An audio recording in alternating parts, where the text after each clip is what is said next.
इथं उपस्थित माझे सहकारी सन्माननीय ॲडव्होकेट गोविंदराव मुखाड, माझे सहकारी सन्माननीय सुनील नाना पड,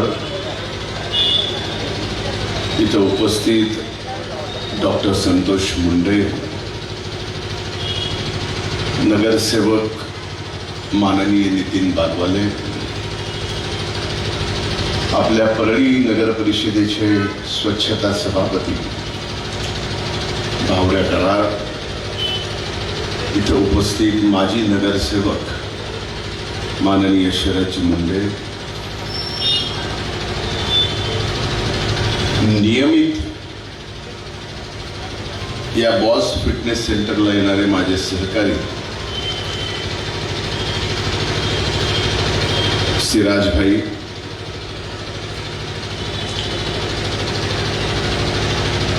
सर्वांची नावं घेता येतील पण त्या सर्वांची क्षमा मागून ज्यांच्या आग्रहासाठी आणि ज्यांच्यासाठी मी काही करू शकतो ते माझे जिवलग सहकारी किरण गिराम, त्यांचे बंधू, परिवारातील त्यांच्या सर्व सदस्य आणि आज न्यूट्रिशन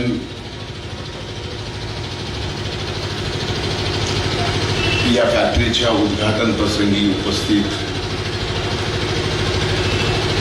परळी नगरीतील नागरिक बंधू भगिनी,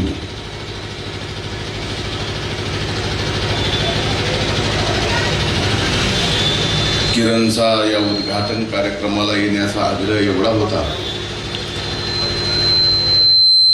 त्या आग्रहापेक्षा जास्त त्याची इच्छा होती की मी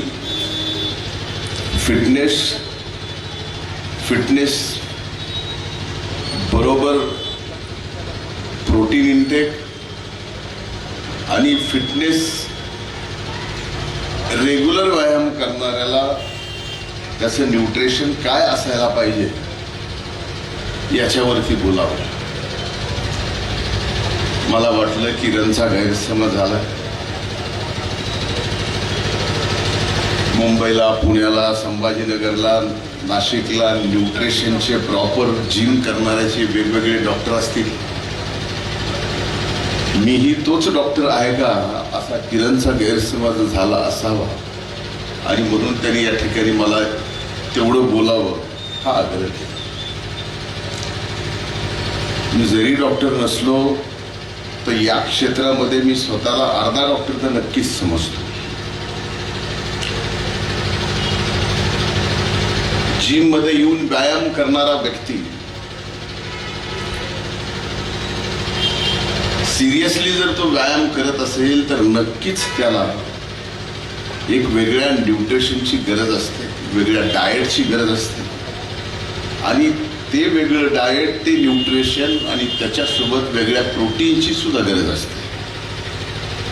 काही जणांना वाटत असेल की 17-18 वर्षाचा मी आहे, 25 वर्षाचा अतिशय तारुण्यात आहे, मला न्यूट्रिशनची गरज नाही, मला प्रोटीनची गरज नाही, माझा जेवणाचा इंटेक अतिशय प्रॉपर आहे म्हणून मला या कुठल्याही गोष्टीची गरज नाही असं ज्यांना वाटतं, असं त्या सर्वांना सांगायचं आहे की तुम्हाला मनाला जे वाटतंय तसं आता नाही.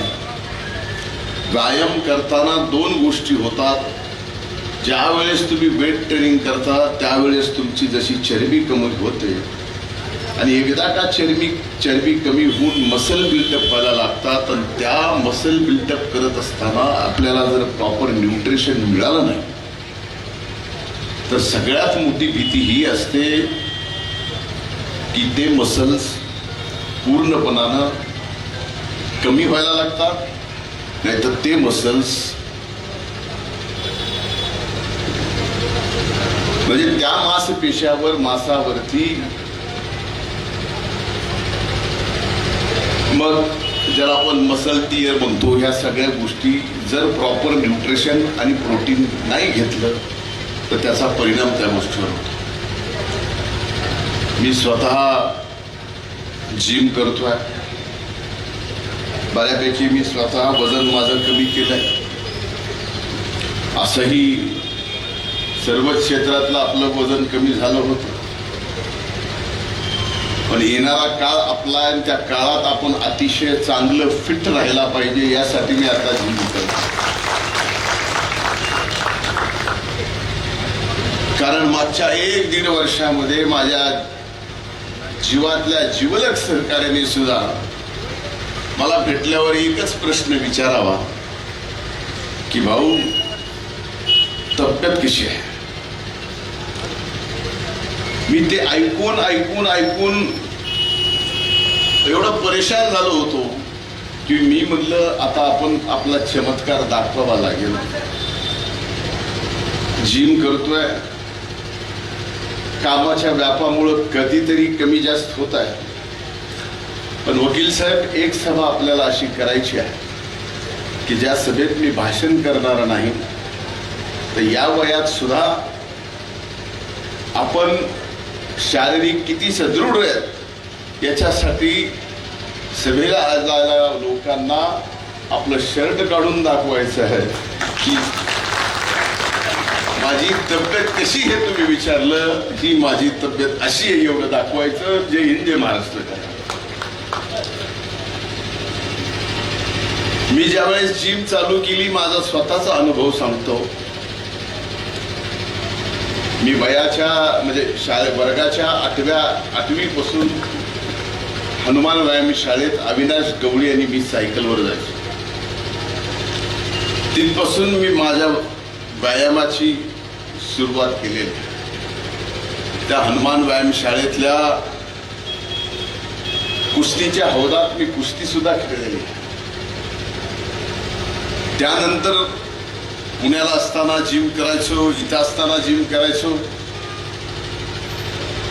आता तर जिम करत असताना स्वतःला ज्यावेळेस आपण पाहतो त्यावेळेस आता मी जीवनात जे मला कधी जमलं नाही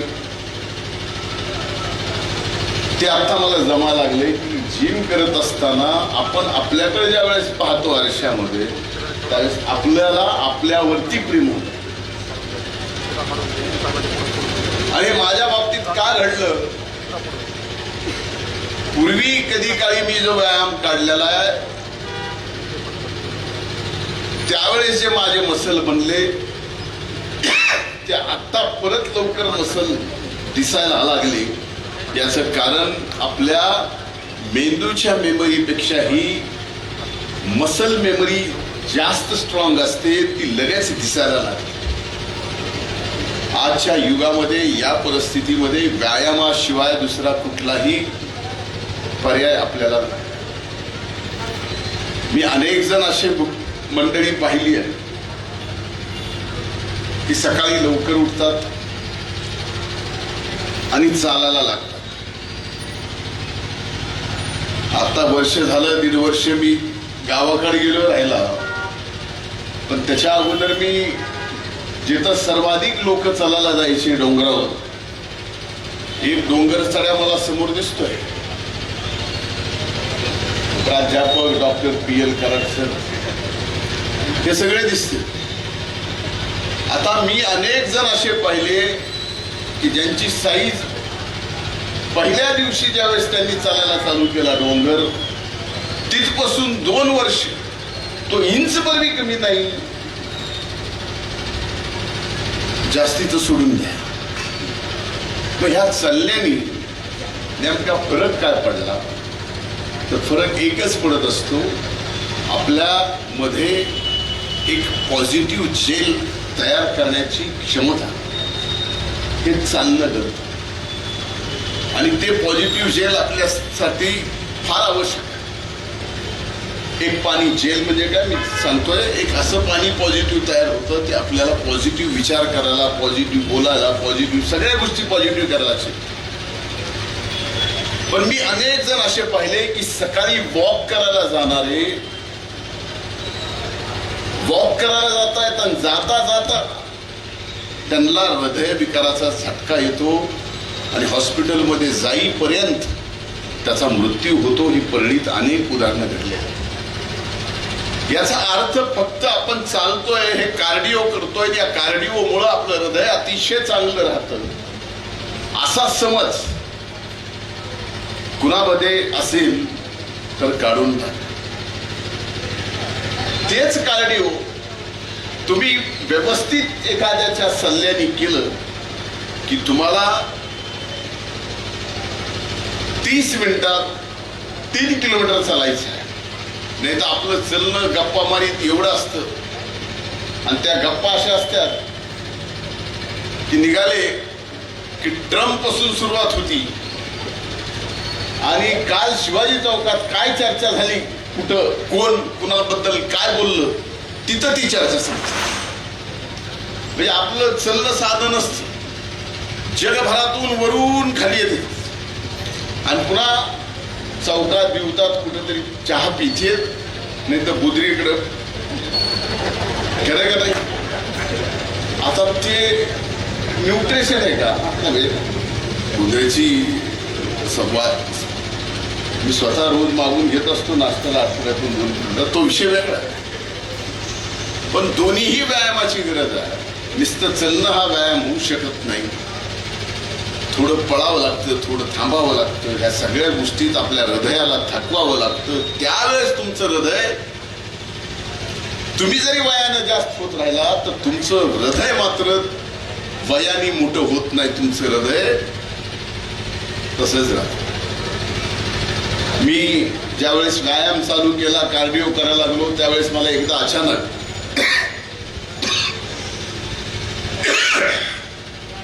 छातीमध्ये दुखायला लागलं. म्हणून एका कार्डिओलॉजिस्ट कडे गेलो. म्हणलं नेमकं काय बाबा, आता आधी का वेळ आपल्यावर. तर त्यांनी ज्यावेळेस मला सगळ्या कार्डिओच्या टेस्ट केल्या, स्ट्रेस टेस्ट पासून सगळ्या केल्या, त्यावेळेस म्हणल्या बाकी तुझ्या शरीराचं काय मला माहित नाही, पण तुझं हृदय आजही वय वर्ष 22 असणाऱ्या तरुणासारखं आहे. काही प्रयोग असे करावे लागतात, 8च्या स्पीडनं चालणारा 12च्या स्पीडनं चालावं लागतं, परत 2 मिनिटांनी खाली यावं लागतं, परत 12 मिनिटावर जावं लागतं.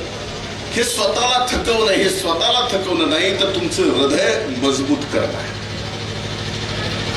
आणि हे करत असताना सुद्धा आपण जिम केली, वेट ट्रेनिंग केली तर तुमचे इतर आजार थांबतात. इतर आजार भविष्यातले कुठले, तर सगळ्यात मोठा हाडाचा आजार भविष्यामध्ये येणार. जसं फक्त पूर्वी महिलांनाच ते हाडाचा आजार येत होता, कॅल्शियमचा आजार येत होता, तोच आजार आता पुरुषामध्ये मोठ्या प्रमाणामध्ये येईल. वयाच्या 55व्या 60व्या वर्षात तुमचे गुडघे दुखायला चालू होतील. PL सरांचे चालू झाले, झाले. कितीही कोणाला नाही म्हणलं तरी चाललं. नानाची बी गुडघे दुखायला लागली, इथं माऊली बसले त्याची बी गुडघे दुखायला लागली. त्याला कारण वेगळे आहेत, पण व्यायाम नाही. त्याच्यामुळं व्यायाम नाही, त्याच्यामुळे गुडघे दुखतात. त्या सगळ्या परिस्थितीमध्ये गुडघे दुखणं, हाडं दुखणं, याचा अर्थ आपण समजायचा की फार कमी वयामध्ये ही गोष्ट आपल्या अंगी लागल्या. मला लागल्या म्हणून विचारतो मी, आता त्यातून बाहेर पडलो या व्यायामाने, जिम करून ह्या सगळ्या गोष्टी. तर त्या सांगायचा उद्देश एवढाच आहे की आपल्याला आपल्या स्वतःच्या शरीराच्या बाबतीमध्ये फार सजग राहण्याची आज गरज आहे. आणि सजग राहणं म्हणजे अतिशय चांगले कपडे घालून, परफ्यूम मारून, ह्या सगळ्या गोष्टी करून नाही, तर आपल्या शरीराच्या बाबतीत सजग राहणं म्हणजे व्यायाम करणं. मग व्यायाम कुठलाही तुम्ही करा, अगदी योगासनं करा, योगासनं करत असताना वेट ट्रेनिंग करा, कार्डिओ करा, पण हे सर्व करत असताना आत्ताच्या आपल्या या वयामध्ये असणाऱ्या सर्व जणांना जर खऱ्या अर्थानं कुठल्या सप्लिमेंटची गरज असेल, मी न्यूट्रिशनची म्हणत, सप्लिमेंटची गरज असेल तर ते प्रोटीन, तर ते न्यूट्रिशन. आणि ते न्यूट्रिशन तुम्ही जर घेतलं तर तुमच्या हाडाचा त्रास कमी होईल, व्यायाम करायची इच्छा जास्त होईल. व्यायाम केल्यानंतर ते घेतल्यावर तुमची मसल लॉस होण्याची कसलीही भीती राहणार नाही. म्हणून या सर्व बाबतीमध्ये व्यायाम करणं, व्यायामासोबत प्रॉपर न्यूट्रिशन घेणं, ह्या सर्व गोष्टी आपण येणाऱ्या काळात कराव्यात. एवढीच आजच्या या बॉस न्यूट्रिशन फॅक्टरीच्या उद्घाटनाप्रसंगी मी आपल्या सर्वांना सांगतो. आज किरणनी मला एवढ्या आग्रहानं इथं बोलवलं. जिमच्या उद्घाटनालाही बोलवलं होतं, पण मला त्यावेळेस जिमच्या उद्घाटनाला येता आलं नाही. पण आज या कार्यक्रमाला मी ठरवलं होतं की कसल्याही परिस्थितीत यायचं. आज इथं आलोय ते किरण आणि किरणच्या परिवाराला हे सांगायला, तुम्ही वेगवेगळे प्रयोग करत असताना सर्वात मोठा प्रयोग किरणनी स्वतःची जिम उभी केली. जिम उभी करत असताना अनेक जणांना त्यांनी शारीरिक दृष्ट्या घडवलं. शारीरिक दृष्ट्या घडवत असताना त्यांनी त्याची शरीरसृष्टी सुद्धा आज एवढी चांगली केली की अनेक कॉम्पिटिशन मध्ये त्यांनी भाग घेतला, अनेक ट्रॉफी त्यांनी जिंकला. आणि या वर्षी ते शेवटचा एक प्रयत्न करणार आहे. मीच त्याला सांगितलं एकच आता प्रयत्न करायचा, त्याच्यानंतर नाही. हा लहान पुरसुर त्यांना आपण घडू. तेवढी तुझ्यात किरण हिंमत आहे, तुला तेवढं ज्ञान आहे. मला महिन्याभरात डोले शोले मेरे निकाले थे यार, क्या बात. हाँ सिरा राजा दिखाता क्या आहे मैं. हे तुझ्यात कौशल्य आहे. हे कौशल्य तुला तुझ्या परिवाराला फार पुढे घेऊन जाणार. आणि तुमच्या समोर मी हे सांगतो, आपल्यासोबत कधी काय झालं काय नाही झालं या सगळ्या गोष्टी विसरून नव्याने आपण ज्यावेळेस एखाद्या व्यवसायात उभा करतो, ते उभं करत असताना किती कष्ट, किती मेहनत, आपली परिस्थिती त्या परिस्थितीच्या अनुरूप व्यवसाय होत नाही, परिस्थितीच्या आपल्या आवाक्याच्या बाहेर गोष्टी जातात. त्या सगळ्या गोष्टी करत असताना घराची जबाबदारी आपल्यावर असताना आज हे सर्व करताना तुम्ही आता नवीन एक व्यवसाय चालू केला आहे. मी विश्वास देतो की आपण या व्यवसायात अतिशय यशस्वी होताल. प्रभू वैद्यनाथाचा तुमच्यावर आशीर्वाद आहे, कारण सगळ्यांचं आरोग्य चांगलं राहावं यासाठी तुम्ही हे सगळं करताय. आणि किरण हा माझा शब्द आहे, तू स्वतःला कधीच एकटायस असं समजू नकोस. ज्या वेळेस तुला असं वाटेल की आपल्यावर कुठलं असलं तसलं बसलं कुठलं संकट येत आहे, ते कुठलंही असो, मागे वळून बघितलंस तर हा धनंजय मुंडे तुला तर कुठल्याही संकटात असेल हा शब्द आज या निमित्तानं मी देतो. आणि बॉस न्यूट्रिशन फॅक्टरीचं उद्घाटन झालं असं जाहीर करतो. खूप खूप धन्यवाद. जय हिंद, जय महाराष्ट्र, जय राष्ट्र.